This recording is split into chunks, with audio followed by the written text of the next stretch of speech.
નમસ્કાર દર્શક મિત્રો, આપ જોઈ રહ્યા છો HK ન્યૂઝ। તો જોઈએ આજના મહત્વના સમાચારમાં। સાબરકાંઠા અરવલ્લી જિલ્લાની કોલેજો માટે નવી યુનિવર્સિટીની માંગણી। સાબરકાંઠા અને અરવલ્લી જિલ્લાની કોલેજોને ધ્યાનમાં રાખી અને નવી યુનિવર્સિટી સ્થાપવાની માંગ સાથે શિક્ષણ જગતના પ્રતિનિધિ મંડળે આજે મુખ્યમંત્રી શ્રી ભૂપેન્દ્રભાઈ પટેલને ગાંધીનગર ખાતે આવેદનપત્ર રજૂ કર્યું હતું। હેમચંદ્રાચાર્ય ઉત્તર ગુજરાત યુનિવર્સિટી, જેની સ્થાપના વર્ષ 1986માં થઈ હતી, હાલમાં મહેસાણા, પાટણ, બનાસકાંઠા, સાબરકાંઠા અને અરવલ્લી અને 5 જિલ્લાની 850થી વધુ કોલેજોને સંચાલિત કરી રહી છે।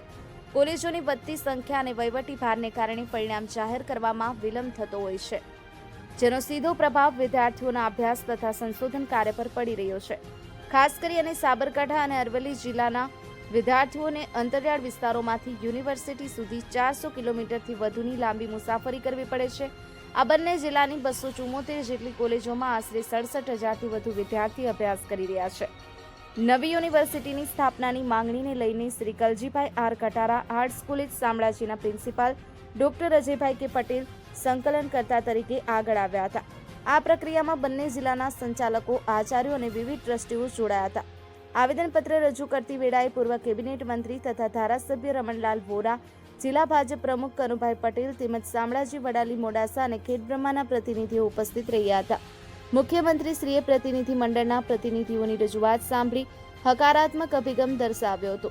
શિક્ષણ પ્રેમી વર્ગ, અધ્યાપકો, વિદ્યાર્થીઓ તેમજ સમગ્ર પ્રજાજનો હવે સરકાર તરફથી વહેલી તકે નવી યુનિવર્સિટી અંગેની સત્તાવાર જાહેરાત થવાની આશા રાખી રહ્યા છે। Bureau report, HK news, Sabarkantha.